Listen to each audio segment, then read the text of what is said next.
I believe we are live. Welcome to the Zuski Films first live stream.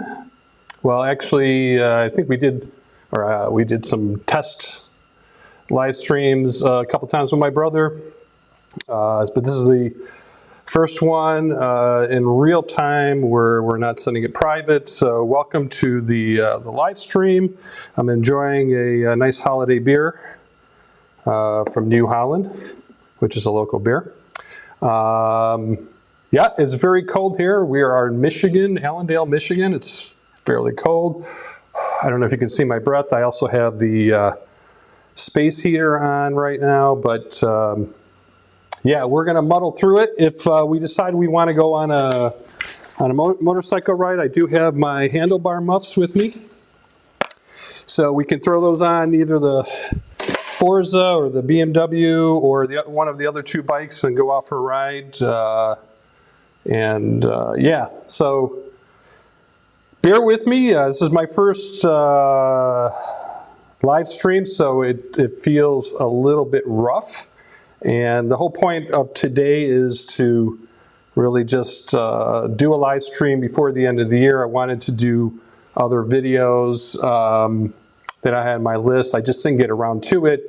Work has been busy and family issues, not issues, but just, you know, family things going on with the family. And of course, we've got the wonderful crisis that's still going on. So it's just not easy to do as many videos as I'd like. So I thought I would sneak in a live stream before the end of the year.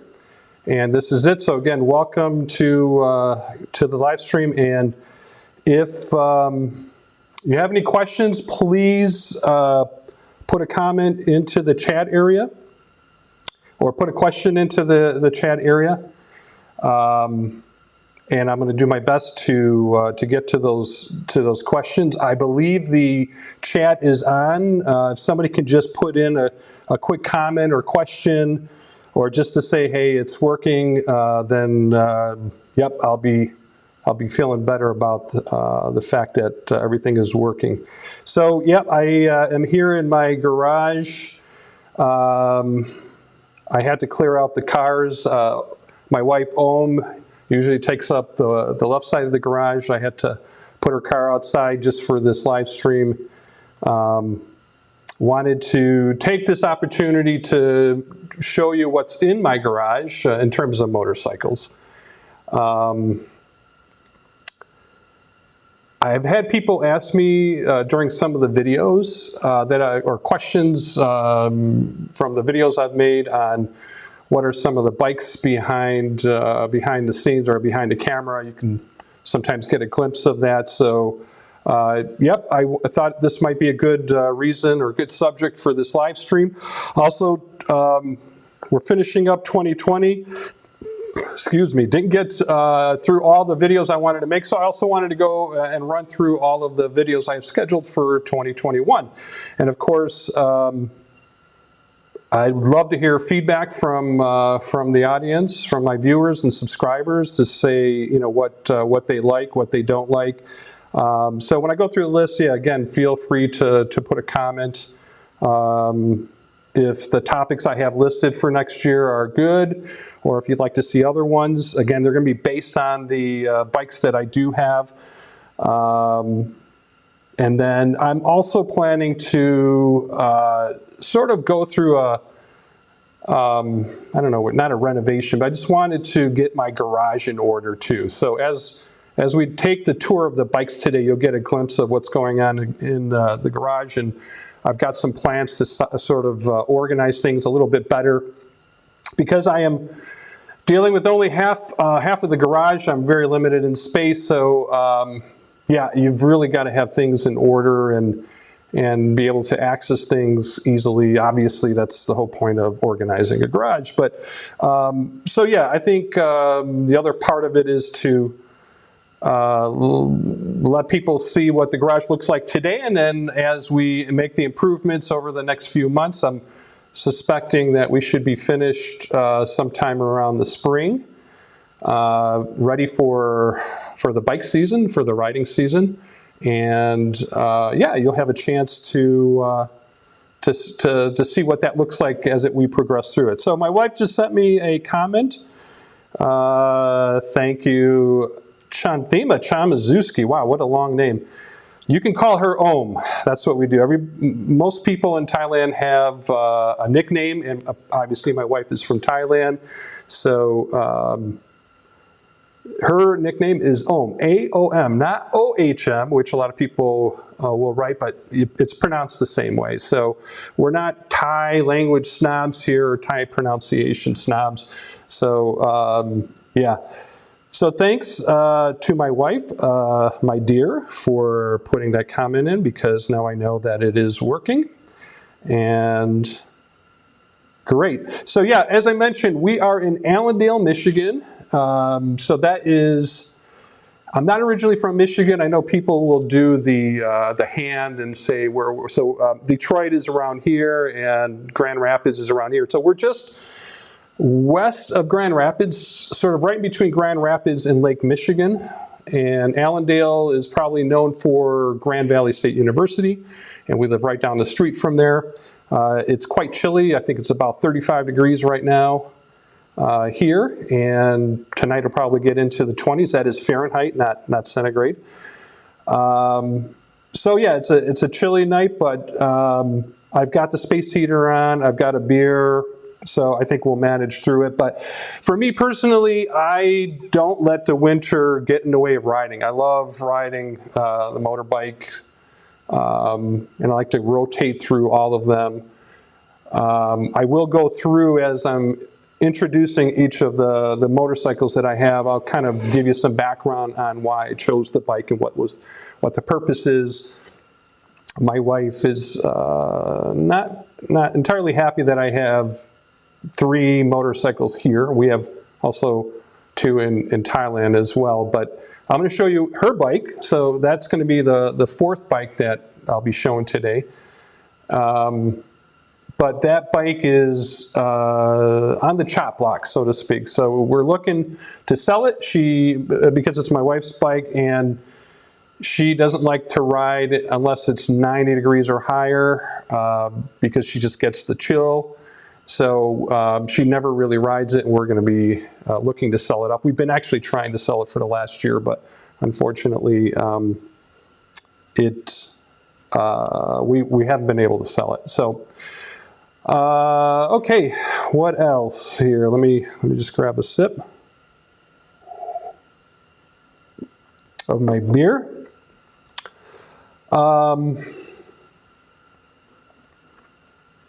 Sorry, I'm just looking through some of the stats here. I see we have, I'm trying to figure out how many people are viewing. Oh, we have 2 people viewing. I know my wife is one of them, so I'm not sure who the second person is, but I do appreciate you watching. Of course, this live stream will be recorded and will be available for a replay after we're finished here. My intention is to keep this video to 1 hour today. Again, it's the first live stream we're doing.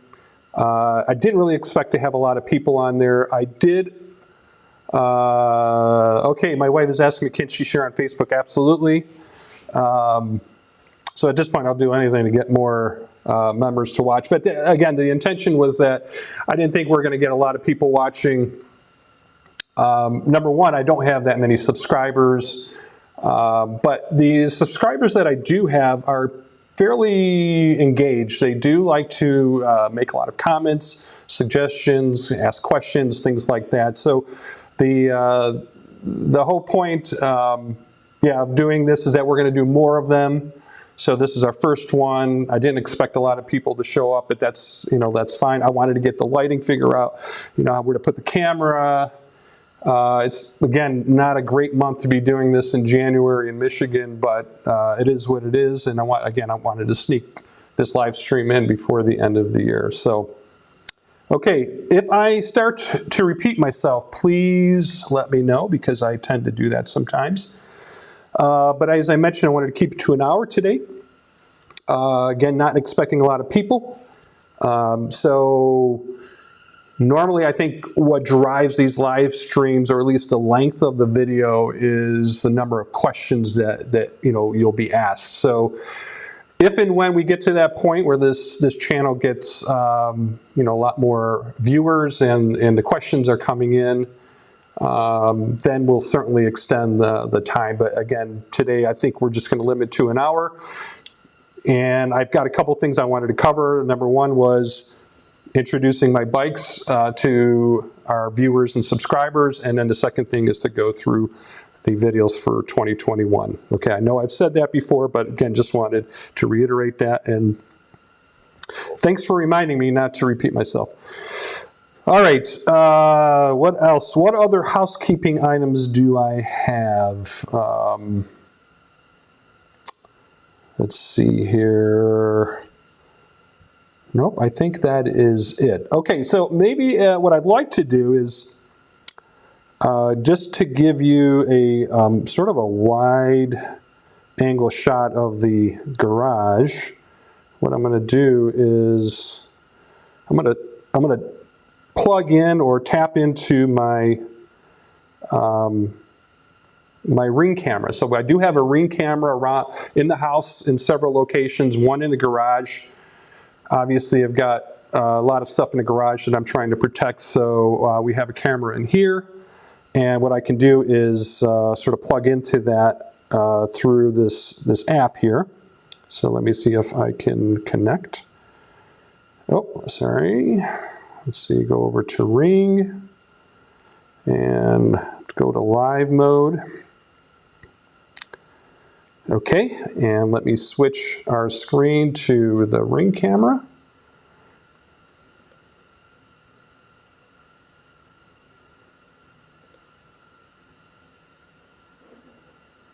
And I see that, this program that I'm using,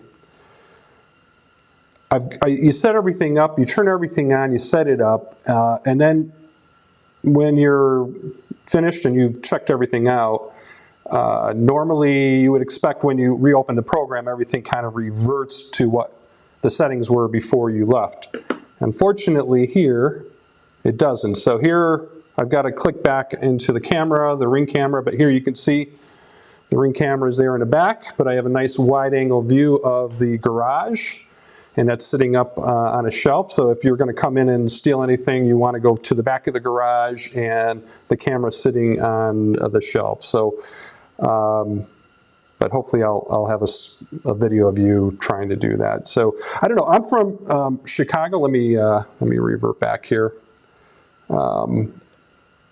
So I'm originally from Chicago, northwest side, around Diversity and Central, and we grew up, you lock the door, you lock your car doors. I've had many stereos stolen from I've had 2 or 3 stereos stolen from a couple of my different cars. So you tend to lock everything down. But here, when I moved to West Michigan, everybody, at least in this area, leaves their door open, leaves the keys in the ignition in their car. So I kind of carry with me the paranoia, so to speak, that somebody's going to try to steal what I own. So yeah, we do have Ring cameras, but yeah, anyway, that gave you a nice snapshot of what it looks like inside the garage. Let's see here, do we have any questions? No questions coming in. We have 4 viewers, so thank you to the 4 viewers, minus 1, which is my wife, unless she left, but I think she's staying on.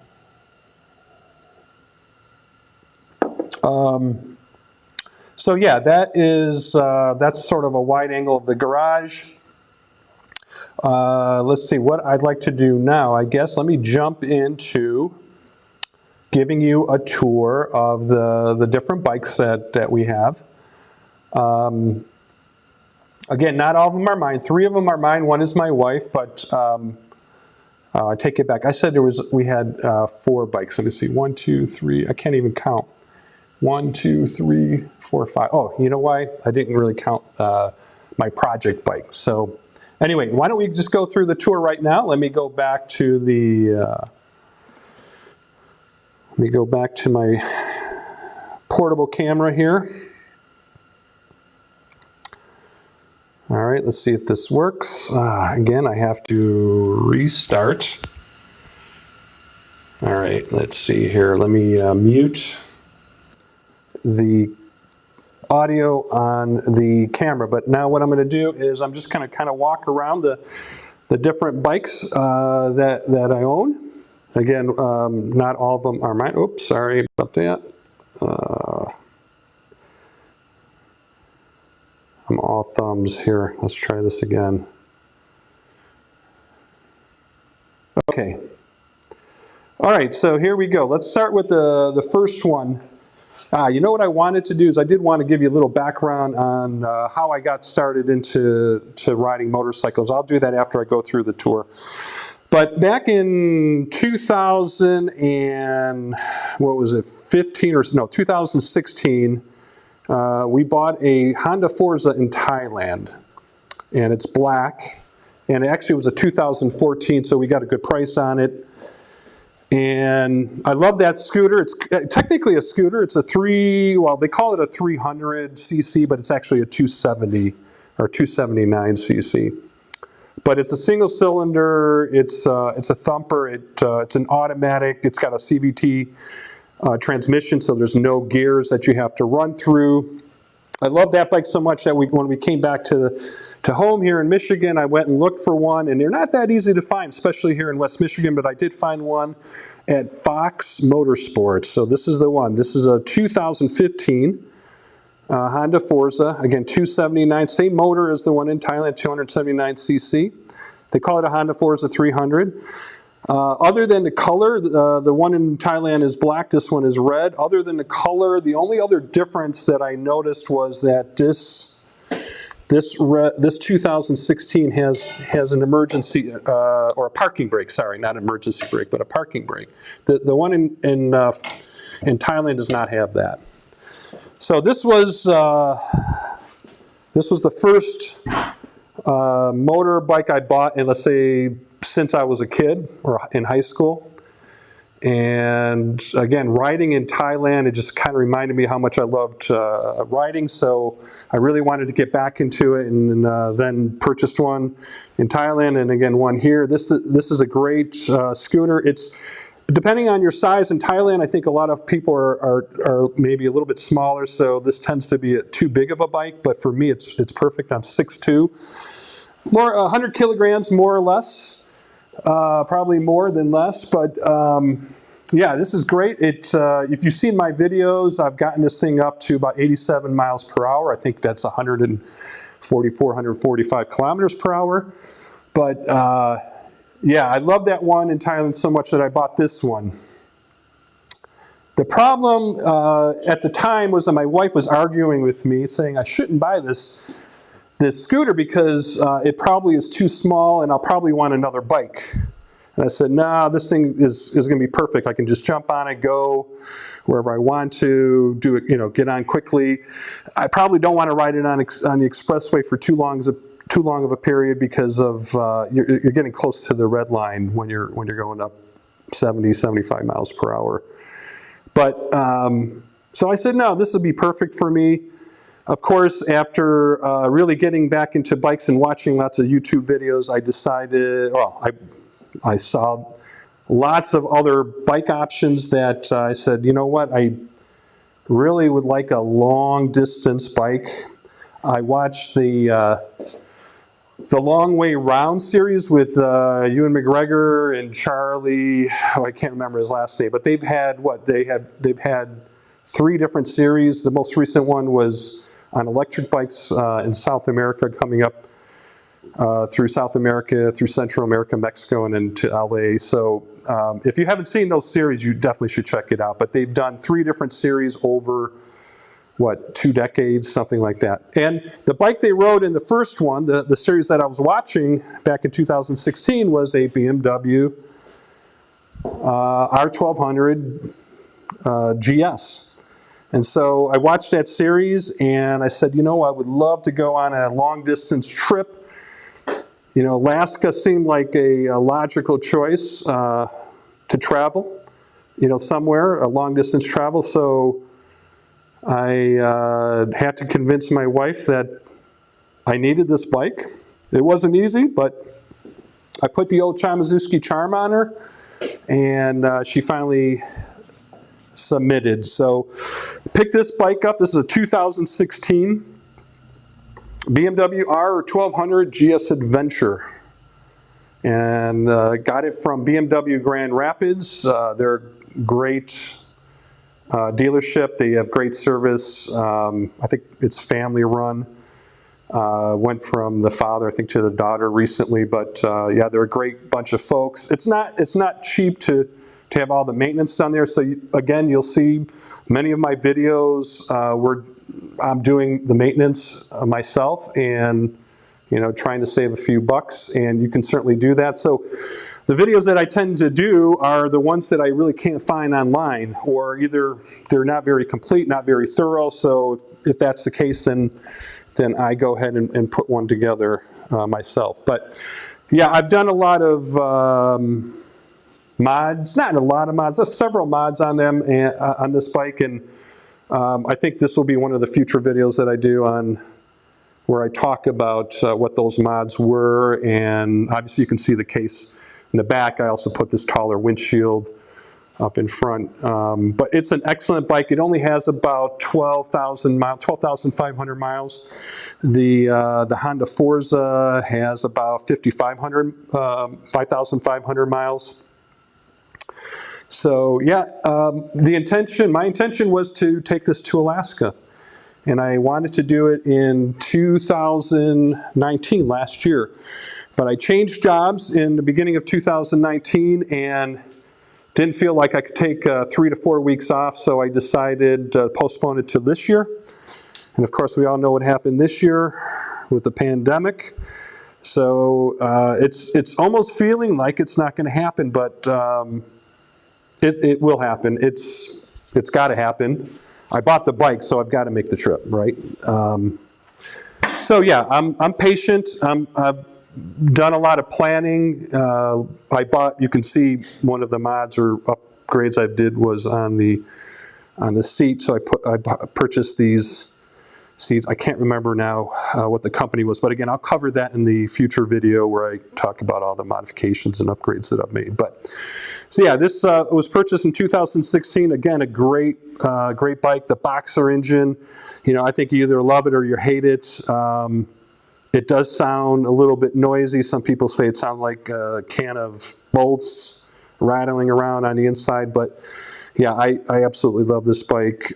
It's a heavy bike. I've dropped it in this garage 2 times, and I've also had the wind push it over in a parking lot one time. So not easy to pick up, but once you get going, it actually feels very, very light and nimble. Has a nice center of gravity. So yeah, this is, I would say, if I ever had to pare down the bikes I can have, this would definitely be the #1 on my list. So, okay, that's the second bike. What was the next bike? The next bike, I believe, was the bike for my wife for her birthday in 2017. And this is the bike. It's a Bmw S 1000R. This is a 4-cylinder inline 1000 cc. This bike is absolutely beautiful and smooth as silk. I'm not going to go through all the features here, but this bike, I can see where people are afraid to get on it because it is extremely fast.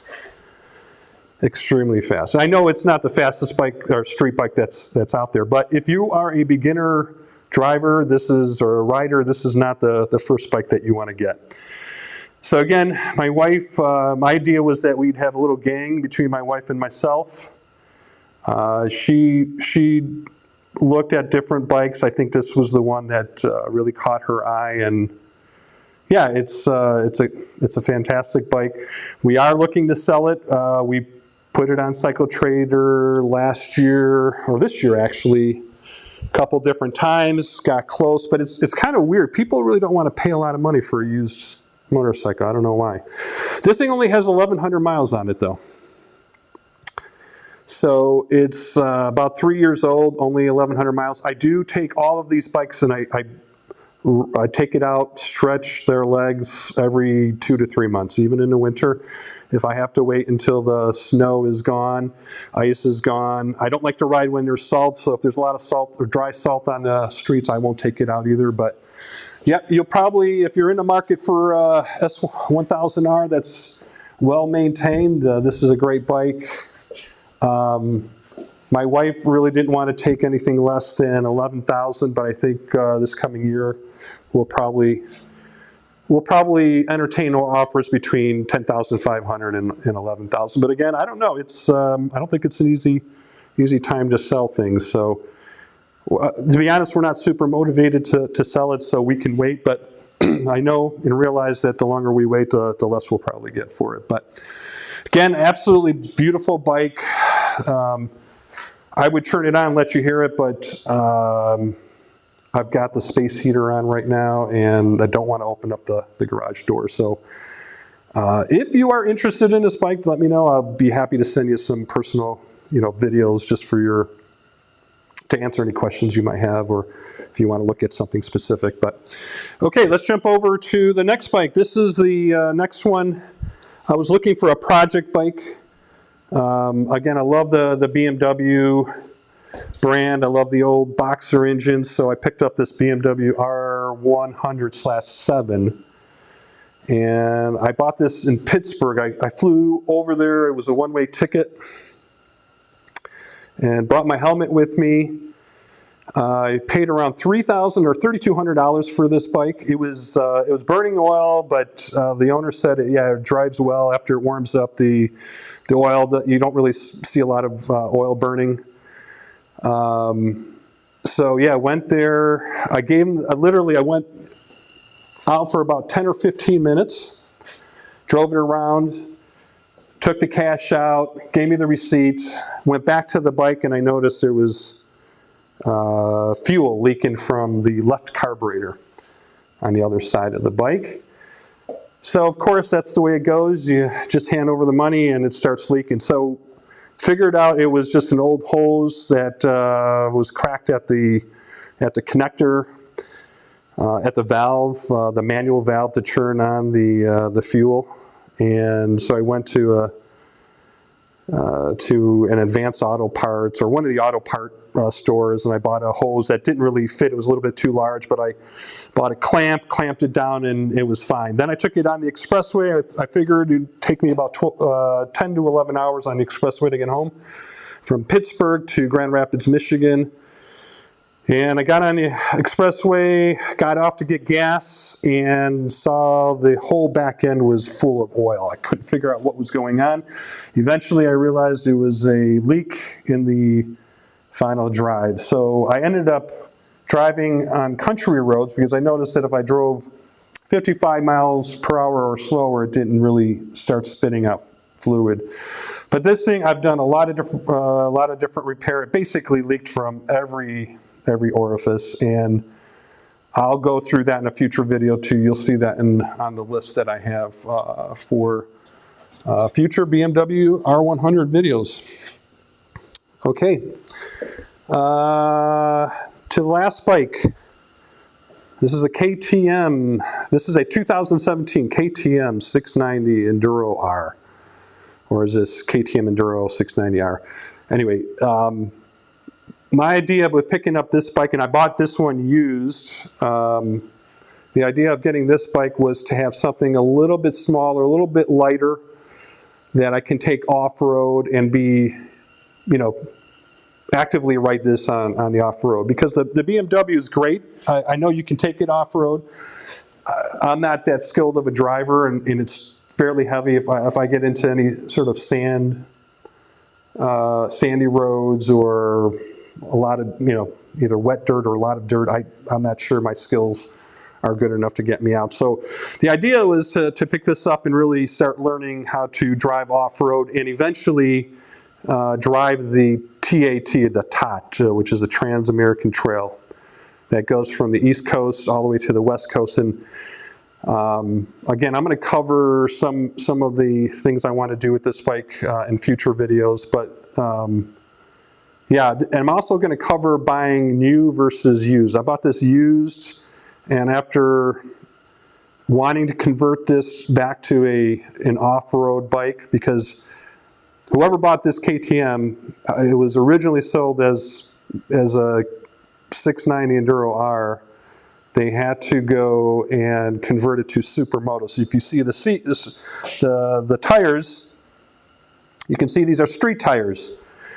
And I think they changed the sprocket as well for the street. And in fact, if you look at the odometer, they did not change the radius for the tire, so the speedometer shows a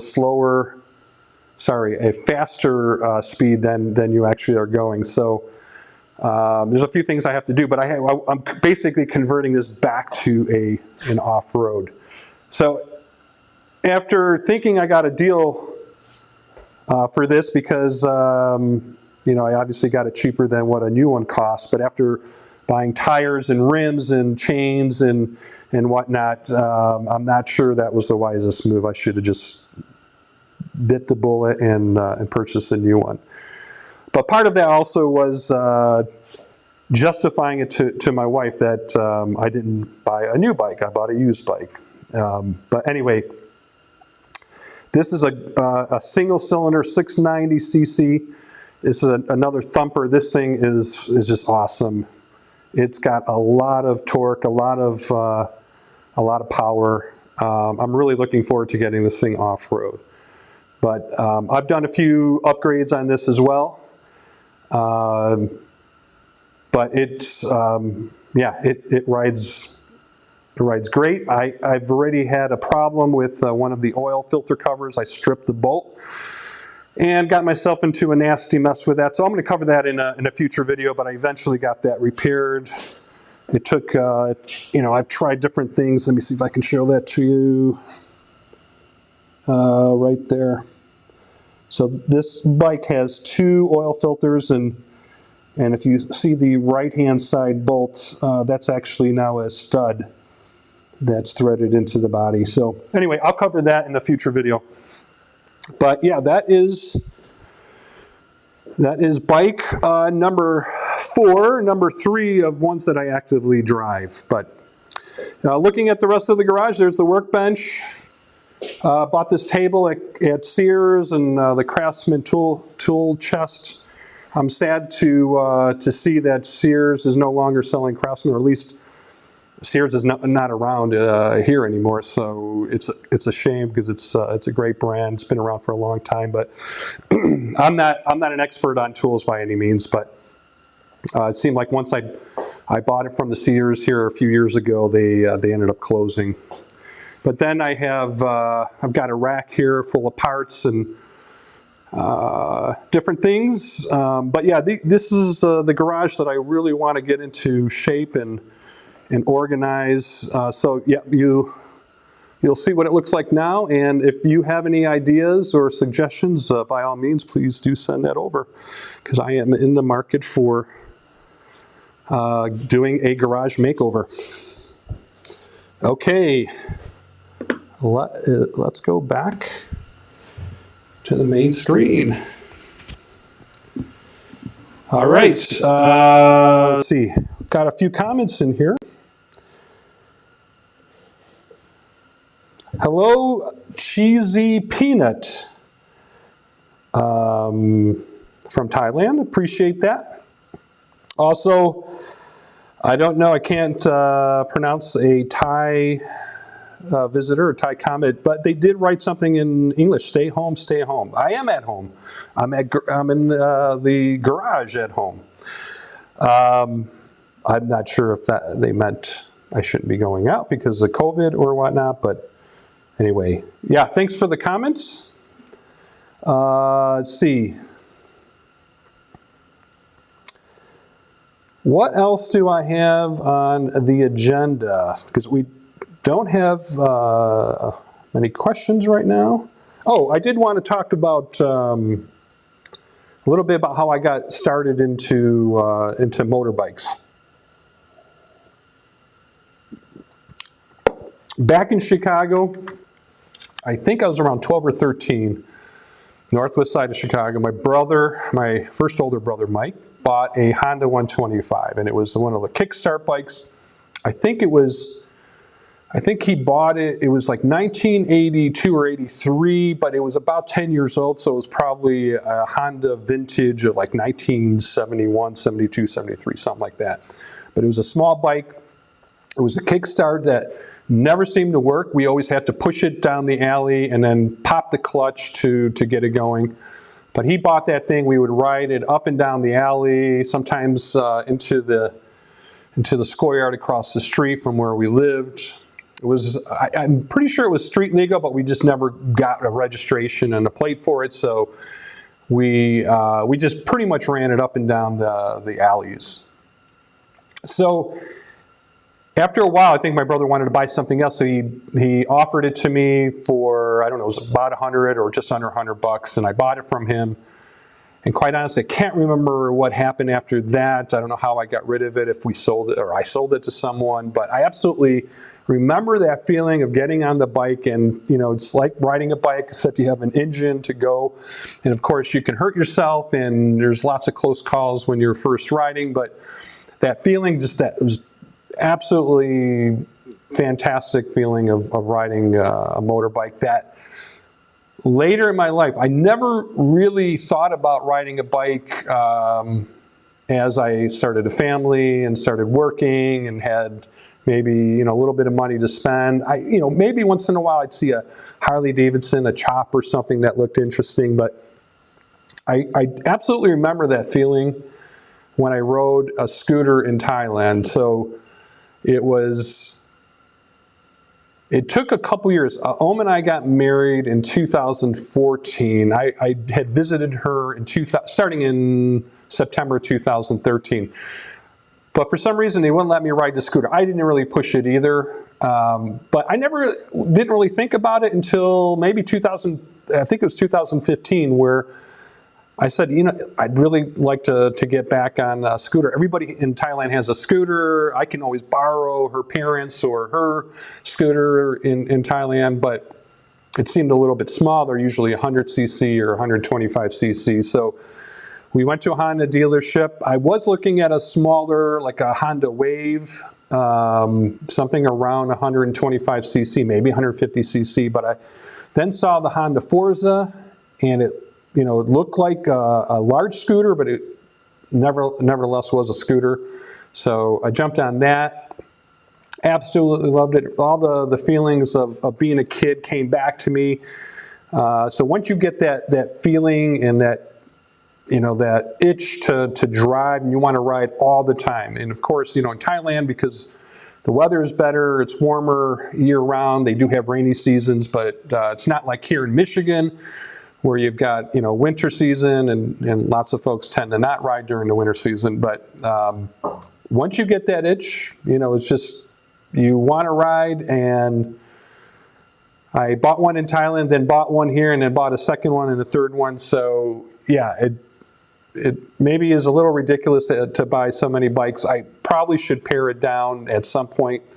But still, in my mind, I've got a logical reason to have each motorbike. So the only one is my wife's bike that I do love to ride, but it's just too fast. I would love to keep it, but yeah, it's just another bike that you have to have insurance for and pay for registration and things like that. So that is the story behind how I got into bikes. And again, my passion for riding motorbikes spills over into the maintenance and repair. I feel like people should be able to do their own repairs and their own maintenance, not only to save money, but it's sort of a personal investment in your motorbike. Who's doing the work, and yeah, sometimes you screw things up like I did on a KTM, or I broke off a screw, but you learn from that, and you realize that, hey, next time you're not going to make the mistake of using a torque wrench that is rated for a higher torque. Basically, that's what happened. I used a torque wrench. I used the torque setting for that screw was something around 5 force-pounds. And the torque wrench that I had, the low end was at 5 or 6, something like that. And I figured I could just set at the lowest setting and torque it down. But I realized that you should never use the low end or even possibly the high end of any torque wrench. You want to find something that's sort of in the middle. So so if you need to have a torque setting of 5 force-pounds, then you probably want to get something between 1 and 10 so that you're somewhere in the middle. And that was the lesson I learned. I purchased a smaller torque wrench, and now I'm never going to make that mistake again. So that's the story behind that. See if I have any other. Here, let me just do this. Let's add Cheesy Peanut to the live stream. Thanks for checking in and saying hello. Let's look at Stay Home. So not sure who that is, but I'll certainly ask my wife. I'm sure it's somebody that she knows, or somebody in her family or one of her friends. But again, thank you for checking in. And oh, here we go. So Cheesy Peanut is actually okay. I'm not going to say it right. Noi's Noi. Is it Noizo? Okay, I can't pronounce it. Sorry, Noe. But thank you for checking in and watching. I certainly appreciate that. Oh, she said, my wife came in and said, okay, Noe and Kao are home watching you. So again, Noe and Kao, thank you for watching. Appreciate that. I hope you've subscribed to my channel. And I hope you're doing well. We were planning to come back to Thailand, late in 2020, but obviously not able to do that. So maybe we'll be lucky in 2021. If you see my Honda Forza in Tapan Hin, please take it for a spin around the block, just to keep the gaskets and the seals nice and lubricated. I would appreciate that. All right, let's see. How are we doing on time? We're at 45 minutes. I don't see any other questions, so if we don't have other questions, I think I'm going to end the live stream here. Thank you again, everybody that has tuned in. I know the first live stream is a little bit rough, but that's the whole purpose of doing this over and over, get some more practice. Definitely want this to be of some value to my audience, my viewers and subscribers. Oh, okay, before I let everybody go, I was supposed to cover the videos that we're going to shoot in 2021. So let me pull back a little bit. Let's jump into that list. All right. I'm going to take a little sip of my vitamin B12. So this is the list I have for 2021. I'm going to do my best to get all these videos done. This means I'm going to need to do 1 to 2 a month. Obviously, if you had unlimited time and money, I could make a lot more videos, but I'm hoping that this captures some of my audience's interest. And again, if you see anything on this list that you want to vote for, please let me know. Any and all feedback is helpful to sort of prioritize which videos I'm going to make first. But the vast majority of my videos to date have been on the Honda Forza and the BMW R1200. I have done some maintenance and upgrades on the KTM, but because I had that problem with the oil cover screw, I really didn't spend a lot of time making videos on anything else until I figured that out and sorted that out. So I've got that done. It's behind me now, and I expect to do more, or I intend to start including videos on the KTM in 2021. I've also had a few videos on the BMW R100. I think my plan there is just to do a couple of videos that kind of covers all of the work and repairs that I've done to date.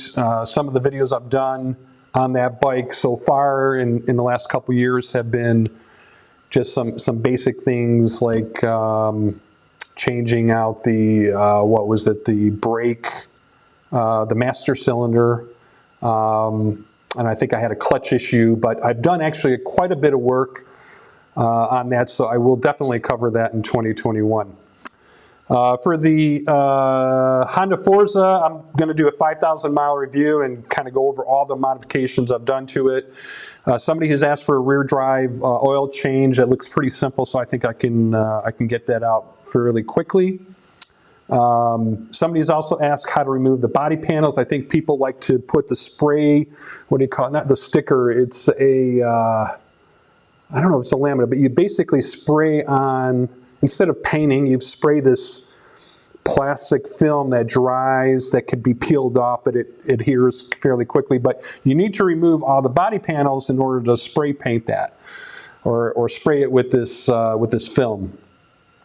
I've actually sold a part off my Honda Forza to a subscriber, and he sent me pictures of this spray-on film that he's done. It actually looked quite good, and apparently it's quite easy to remove, so you can change it if you like. You can change it as often as you like. It's not quite as, let's say, I'm not sure how expensive it is, but I don't think it's quite as labor intensive as spray painting it, and you have the option of removing it fairly easily. So yeah, somebody asked me, how do you remove all the different fairings and body panels so they can, I'm assuming they want to be able to spray it. So I'm gonna cover that. I'm also gonna cover like the top 10 Farco and mods. Farco is just like, you know, a little bit of things to enhance the bike, things to make it look nice. You know, like it could be like lights underneath the bike. It could be, you know, I don't know. It could be basically anything to improve the overall look of the bike. The next other video I want to do is design spec changes of the Honda Forza. It actually has changed quite a bit over the last few years, so I'd like to cover that, and then also cover how to remove the front and rear wheels. So again, some people have asked for that. Unless you have one of these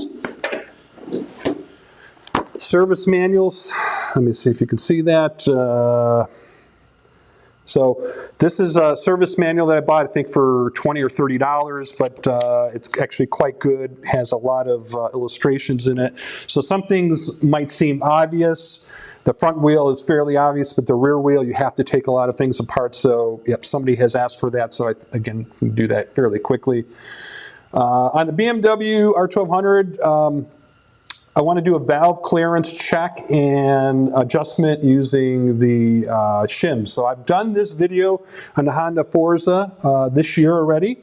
It was quite a job. It took me 3 days to videotape because I wanted to show every step along the way. Again, I couldn't find any video out there on the Honda Forza. I did find 1 or 2 on the BMW, but it didn't answer all of the questions. It didn't go into the detail that I'd like to have and know, so I'm going to cover that. And basically, that probably will be the very next video that I do in early 2021.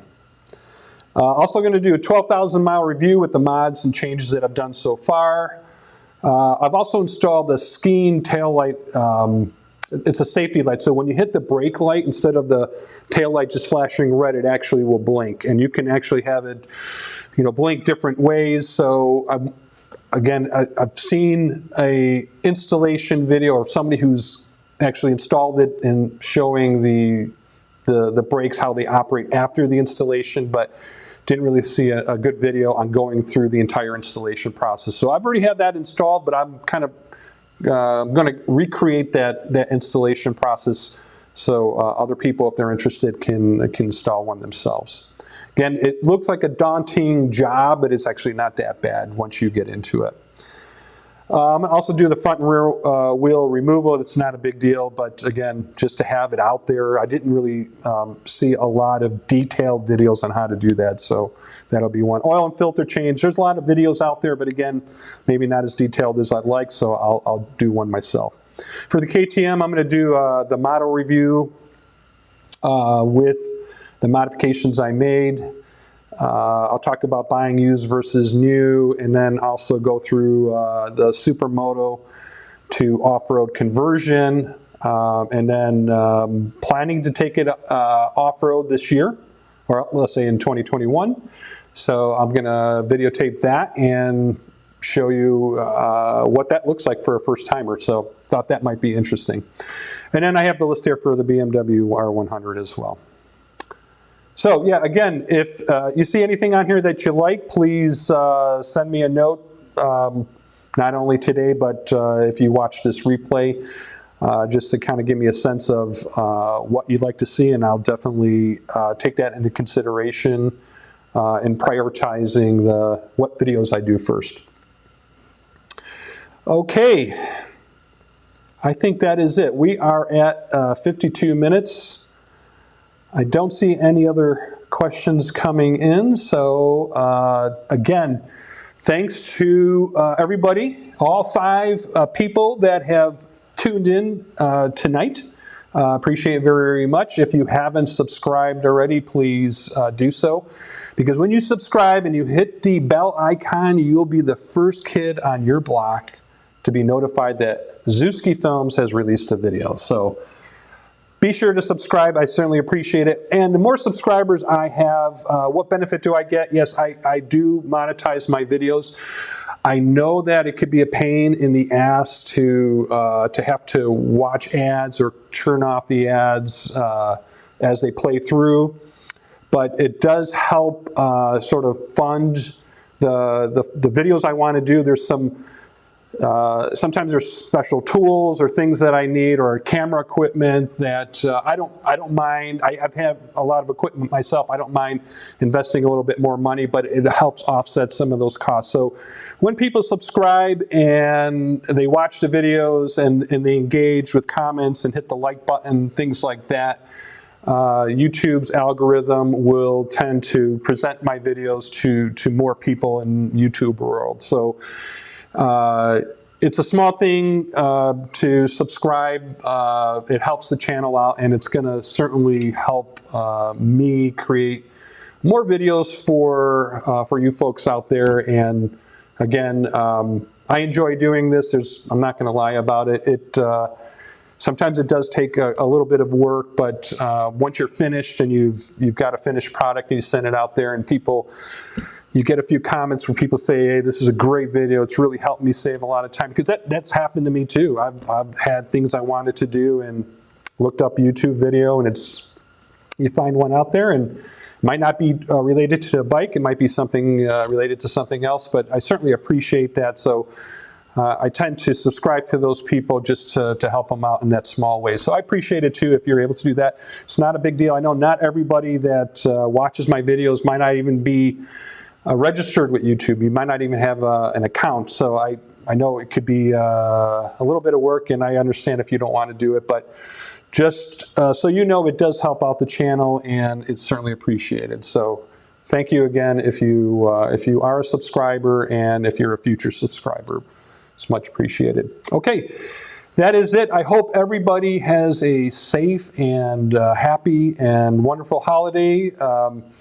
I know Christmas is within a week, and then Happy New Year is right after that. I know not everybody celebrates Christmas, but whatever holiday you are celebrating, cheers to you, and may you have a great 2021 and a safe one, and look forward to seeing you next year.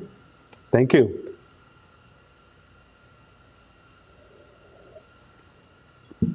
And cut.